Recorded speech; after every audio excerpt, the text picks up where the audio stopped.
Selamat siang Tribuners, jumpa lagi bersama dengan saya Mutiara dalam tayangan Berita Selebritis. Kami akan menyajikan informasi terupdate dan menarik seputar selebritis tanah air untuk Anda. Dan inilah Berita Selebritis selengkapnya. Berita pertama datang dari Irish Bella.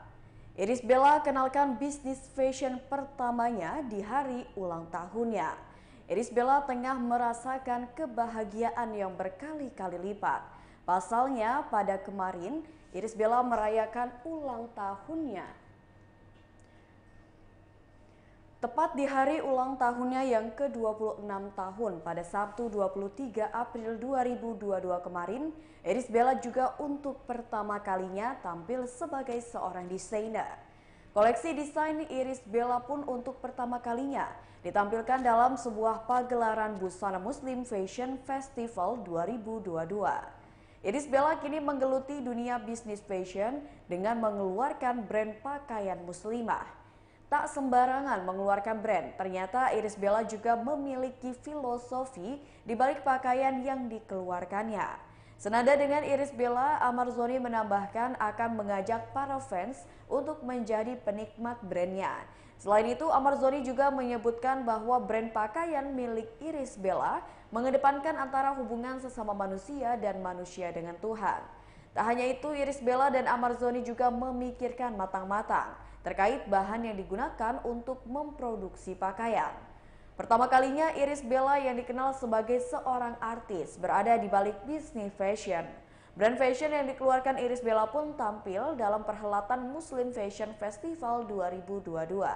Berikut wawancara dengan Irish Bella dan Ahmad Zhoni.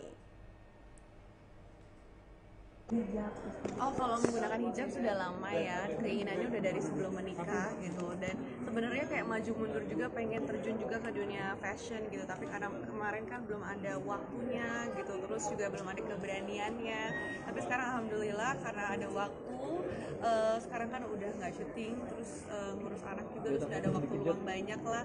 Terus dapat support dari suami juga yang sangat luar biasa. Jadi akhirnya memberanikan diri untuk finally terjun nih gitu ke dunia fashion. Jadi setara ini masih baby banget, jadi baru 3 bulan dan inilah hari pertama kalinya kami fashion show. Gimana kayaknya jadi kado tersendiri nggak di hari ulang tahun setara itu? Iya, jadi makanya sangat bersejarah banget. Maaf, dan itu Mbak masuk. Kado terbaik ya buat kamu. Terbaik banget. Berita selanjutnya datang dari Reimba yang akan bawa istri dan anaknya mudik ke kampung halaman. Idul Fitri 2022 ini bakal dirasakan berbeda oleh pasangan muda yakni Reimba Yang dan Dinda Hau. Pasalnya ini pertama kali bagi Dinda Hau dan Reimba Yang merayakan Idul Fitri bersama putra mereka Arsya Khalif Bayang. Pertama kali berlebaran bareng sang anak, Reimba Yang pun memboyong keluarganya untuk merayakan Idul Fitri di kampungnya Bolang Mangondo, Sulawesi Utara. Tak hanya keluarga kecil mereka, Reimba Yang juga mengajak keluarga Dinda Hau untuk mengunjungi kampung halamannya. Dinda Hau dan Reimba Yang pun tampak antusias untuk mempersiapkan lebaran mereka. Dinda Hau ternyata sudah mempersiapkan keberangkatan mereka sejak jauh-jauh hari.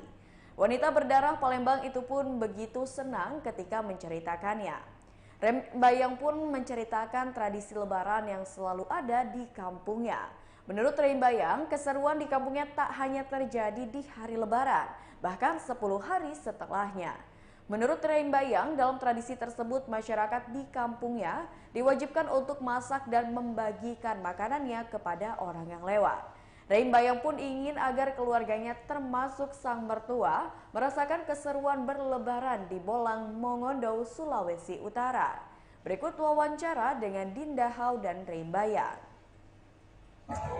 Kita untuk lebaran tahun ini aku dan keluarga besarku datang ke kampungnya Rey. Jadi kita emang udah mempersiapkan dari jauh-jauh hari untuk beli tiket pesawat, untuk beli persiapan untuk lebaran di sana sih. Seru banget sih, Masya Allah. Dan nggak sabar banget sih, apalagi ini juga pertama kali untuk Caka ke kampung halaman ayahnya. Ke Bolang Timur.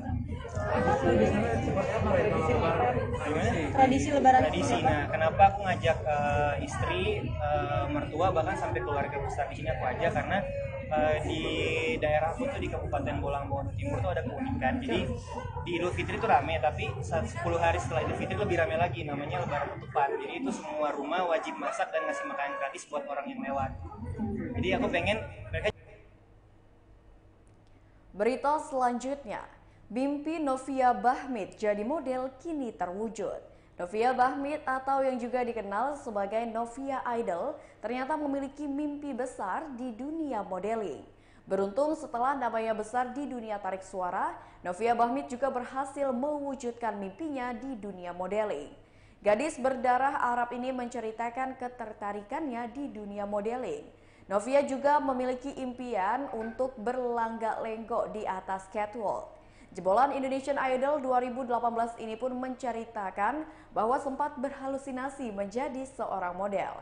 Gadis yang masih memiliki hubungan silsilah keluarga dengan pesepak bola Irfan Bahdim ini pun bersyukur lantaran impiannya kini menjadi nyata. Novia Bahmit sendiri mengaku sebelumnya tak pernah menjalani pendidikan sebagai model. Berikut wawancara dengan Novia Bahmit. Nadira Luxury juga kemarin habis yang IFW Indonesian Fashion Week dan ini yang kedua kalinya. Apa jadi tertarik untuk mendalami dunia modeling? Ya bisa dibilang iya. Karena sebenarnya sama aja kan nyanyi atau kita sama aja di depan kamera, kayak seneng di depan kamera gitu loh. Jadi kayak impian aku sebenarnya juga kayak pengen banget runway gitu. Kalau misalnya ketika lagi jalan di mall terus kayak suka halu gitu kan, kayak kalau dengar lagu terus tiba-tiba kayak jalan gitu kan, catwalk dengan otomatis. Jadi alhamdulillah sekarang kesampaian sih. Tapi sebelumnya pernah kayak pendidikan model gitu nggak, Novia? Nggak pernah sih. By the way, sorry, aku udah ketiga kalinya berarti. Yang kemarin tuh acara Lazada Runway. Kalau Berita selanjutnya, sempat berkali-kali gagal, Annette Delisia kini sukses jadi penyanyi.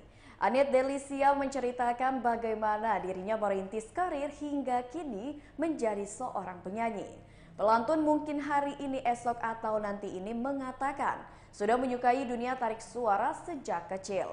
Sejak berumur 6 tahun dirinya sudah memberanikan diri untuk mengikuti lomba menyanyi antar sekolah. Memasuki usia 8 tahun, Annette untuk pertama kalinya mengikuti ajang pencarian bakat Indonesian Idol Junior Season 1, namun dirinya gagal dan hanya sampai di babak eliminasi.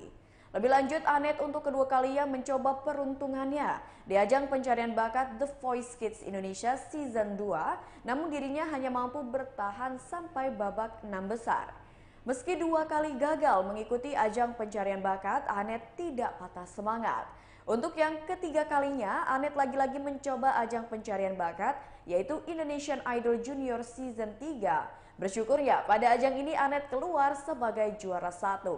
Prestasi ini tentu tak pernah terbayangkan Annette sebelumnya, sebab dirinya sudah 2 kali gagal di ajang sebelumnya. Kini namanya sudah banyak dikenal oleh orang, bahkan lagu-lagunya pun beberapa sempat viral. Berikut wawancara dengan Annette. Ini Annette yang tulis lagunya gitu, terus juga yang kompos lagunya juga Annette gitu, dan dibantu juga kan sama Om Jeff gitu. Dan pokoknya pengen di album ini banyak lagu Annette, banyak karya-karya dari Annette. Ini bisa buat Annette sendiri ada kisah pengalaman menarik dari balik album ini, karena bisa dibilang kan Annette lahir dari ajang pencarian bakat, lalu nyanyi jadi idola dengan Grammy Award-nya dan sekarang menciptakan sendiri lagunya. Jujur nggak nyangka sih sampai sekarang gitu, nggak nyangka banget karena dari perjalanan yang kemarin gitu. Bersyukur banget pastinya, banyak banget cerita-ceritanya, cerita senang-senangnya, susah-susahnya pasti ada banget. Proses rekamannya juga nggak gampang gitu, mulai dari pembuatan lagunya, terus pokoknya pembuatan lagunya itu Anet cari sampai nemu banget, sampai nemu yang Anet serak gitu. Kalau Anet kurang serak, Anet kayak aduh jangan dulu deh kayaknya gitu. Berita selanjutnya, berburu pakaian musim dingin, Augie Fantinus ajak keluarga liburan ke luar negeri. Augie Fantinus mengungkapkan bahwa dirinya akan berlibur bersama keluarganya. Seperti yang diketahui, kasus COVID-19 kini sudah memasuki masa endemi atau mulai berakhir. Dalam mempersiapkan perjalanan untuk berlibur ke luar negeri, Augie Fantinus pun berburu pakaian musim dingin untuk dirinya dan sang istri. Oleh karena itu, Augie Fantinus mengunjungi The North Face yang launching toko baru di Grand Indonesia pada Jumat 22 April 2022 lalu untuk mencari baju. Augie Fantinus mengungkapkan bahwa pakaian di toko tersebut merupakan favoritnya. Lelaki berusia 42 tahun ini mengungkapkan bahwa dirinya sudah lama tidak membeli jaket baru. Berikut wawancara dengan Augie Fantinus. Liburan lagi gitu ya. Jadi emang gue nyariin buat gue sama istri gue. Karena kalau gue cuma beli buat gue doang, nanti istri gue gini-gini, ya kan? Jadi kalau beli buat istri, gue bisa beli juga. Makanya buat istri beli satu, gue dua. Sama gitu. Liburan kemana bang? Milih jaket gitu? Nggak, liburan sih nggak jauh-jauh, cuma ke Australia. Cuma masih rencana ya barengan sama keluarga, tapi bukan sekarang lebaran. Masih nanti liburan. Baiklah Tribuners, itulah berita selebritis bersama dengan saya Mutiara. Selamat siang dan sampai jumpa.